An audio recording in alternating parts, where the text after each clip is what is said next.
The days of the lies. Did Fani Willis lie on the stand? Cell phone data is going to be able to track this one down. Leave your comments down below. Listen to this. It's days of our lives in a Georgia courtroom as Fulton County DA Fani Willis and her hand-chosen prosecutor and former lover Nathan Wade face questions about their credibility. It's interesting, it's salacious, but is it legally relevant and sufficient enough to get them kicked off the case? Katie Kurchaski is a former federal prosecutor and current defense attorney, and she joins us now. Thank Audience or the commenters, put a 1 in the chat if you think she will get kicked off this case. Put a 2 in the chat if you think that they don't have enough evidence to kick him off this case. Or put a 3 in the chat if you think that the cell phone data will prove it all, right? Let's continue. you so much for being here. I like a good soap opera as much, I guess, as the next person does. But has defense counsel made the case for the disqualification of the prosecutors in your judgment? Well, this is definitely a great soap opera, although it's very sad because there are defendants on the other side of this that have their lives hanging in the balance, essentially. So I think we can take a look at what the Supreme Court said in 1935 about prosecutors. And what they say is that a prosecutor may strike hard blows, but they are not at liberty to strike foul ones. And I think here, Fani Willis, along with Nathan Wade, is really on the verge of not only being disqualified from this case, but having this case dismissed with prejudice because of these new text message and digital communication revelations. How do you view the standard? I mean, I a million years ago was a prosecutor. We ran from the potential for conflict. We didn't want. So this is the caveat. This is the caveat in case you don't know. Fani Willis, basically, she is the Atlanta DA that's going against YSL and also President Trump. She's trying to disqualify him, XYZ. While she's trying to do that, he digged up some dirt on her. She's having an affair with someone that was previously married, but legally still is married, right? And it's someone that works for her, which is a conflict of interest. They're stating that the money that they received, right? She did not give it to the person that she's having sex with. She did not give it to him. He made his own money, right? And she did not know about his marriage or anything along that nature. She thought everything was over with. Come to find out, the divorce attorney that's representing the guy that she's supposedly be having intercourse with knows that he's still married, right? And it's a conflict of interest, and his bar license is now in jeopardy. Bar license means not the license that you go and drink, the license that you go to for law, right? So he's in a pickle. The whole thing is in a pickle. She stated that when it was time for them to go on trips and stuff, that they used the government money in order to go on trips, right? They're saying no, they used their money, but there's no receipts. She paid him in all cash. The thing about paying him in all cash, right? You don't really know what's spent if it's all cash, no receipt. So the caveat is this. If it's all cash, no receipt, people don't understand. When you're going through an investigation, they use your phone as well. Your cell phone is considered cellular data, which means that all it's practically doing is collecting data on you and everyone around you, right? So normally when you do something, it's premeditated. It's thought about before you do it, even if it's not well thought about. So those messages will be in the thread. So now they have something called Cellhawk. And they're using that to bridge them talking prior, right, to 2020. So they supposedly start talking in 2018, 2019, which was during his divorce. And she was staying at the White House that supposedly Fani Willis was staying at the White House that rented her out a room. But yet you had sexual intercourse with her supposedly ex-husband, but legally was still her husband. That's a bit foul, wouldn't you say? Leave your thoughts down below. I really want to know what you think about this one. But let's continue to see what they have to say about it. Conflict. But if the standard is actual conflict for disqualification, what does that look like? And how do you view the standard in Georgia? When you have a senior prosecutor, a DA, who's actually bringing on an outside contract attorney with no experience or very little experience and paying them more than what other contract attorneys are being paid, and then seeming to get these benefits of some, personal... Y'all hear that? She brought somebody up that wasn't qualified to actually do the job, but yet he was getting incentivized as if he was. Why? Because he was putting wood in her. Put that down in a comment. He was putting wood in her, right?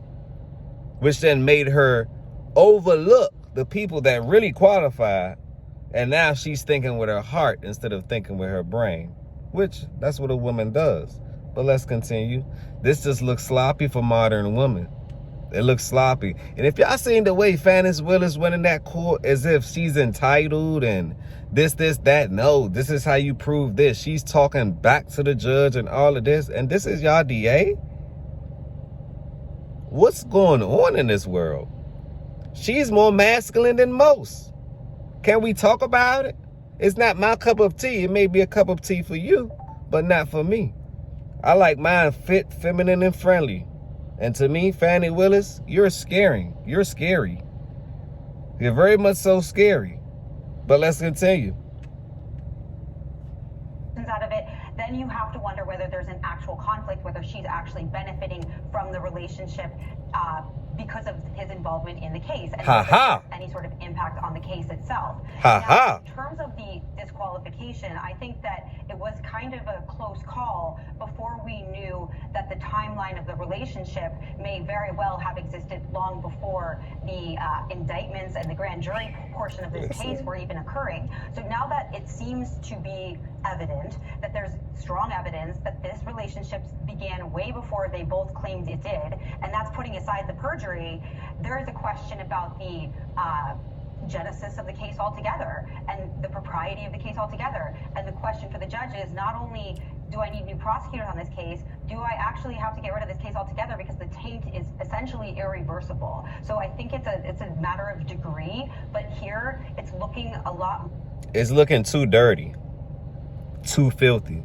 Everyone gonna get involved, so they might as well throw it out. Because if they throw that out, they're gonna throw Trump out and they're gonna throw YSL out. Everybody go home. It's a dirty case, dirty seats, it's dirty people, dirty intentions. Now, this will be beneficial to Trump. He just made some sneakers, and I already know people are so easily fooled that they, black people, some shoes, they okay. Never got that culture. That's why I don't like the culture. I never did. It's not for me. It don't represent us in its entirety. It's BS, right? But I understand marketing. So the way I see it is Trump look like he up next. But let's continue. More tainted. Yeah, you're right. I mean, the new evidence impeaches their credibility, and trustworthiness is always relevant, and credibility is always relevant.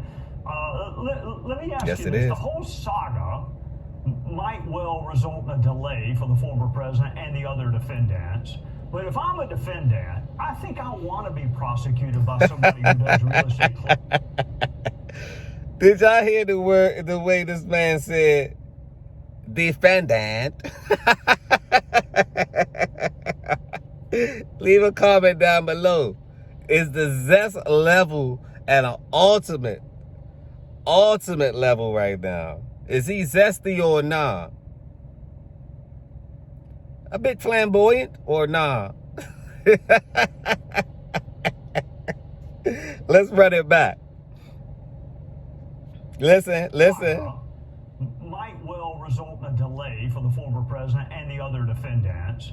But if I'm a defendant, I think I want to be prosecuted by somebody who does real estate closings or drafts wills. I don't want someone with lots of prosecutorial experience, do I? So is it possible to win the battle and lose the war by getting these two kicked off the case? I think that's an interesting point. I think that altogether, though, the defendants are going to go for the gold here, which is the full dismissal, because how can you ever trust the propriety of this prosecution from the very beginning when you know that at least... You can't trust them. The evidence is there. You cannot trust them. Why? By their words. They not even telling you when they really started talking. So if they can't tell you that and they under oath, didn't they just break oath? Put a comment down below if y'all believe that they already broke the oath. They already broke it. So what measures will be put in place? Or the fact that they're the DA and they work for the county, they work for Atlanta, is going to get swept under the rug? What y'all think? Would this get swept under the rug? And if so, if it does, right? That's why I say accountability. This world needs it. Because if the DA gets away with that, then who's to say that the citizens can't get away? It's no accountability. And Fani Willis, that's a modern woman mythology or mentality. So therefore, that goes to show there's no accountability, not even in the courts. That's why to get married in the United States today is like, oh my God.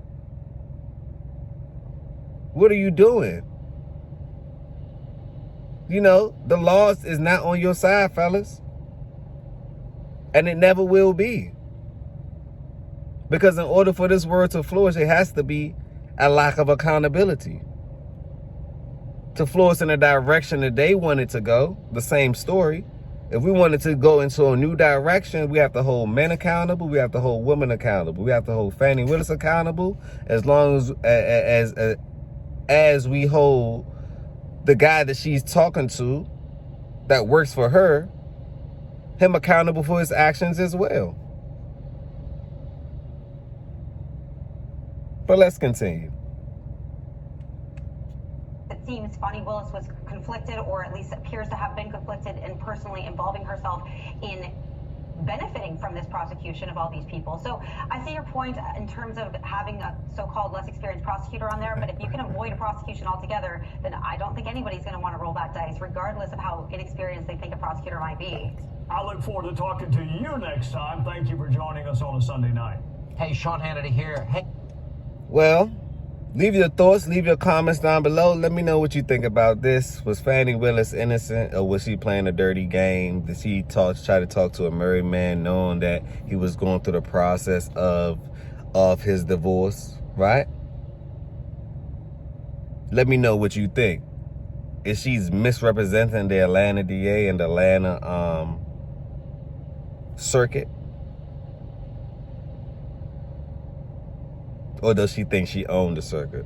Leave your thoughts down below. I really want to know what you think about this one. Smash that like button. Tell a friend to tell a friend. This is the beginning. This is not the end. And subscribe to the channel. On that note, peace, blessings. And don't forget, love.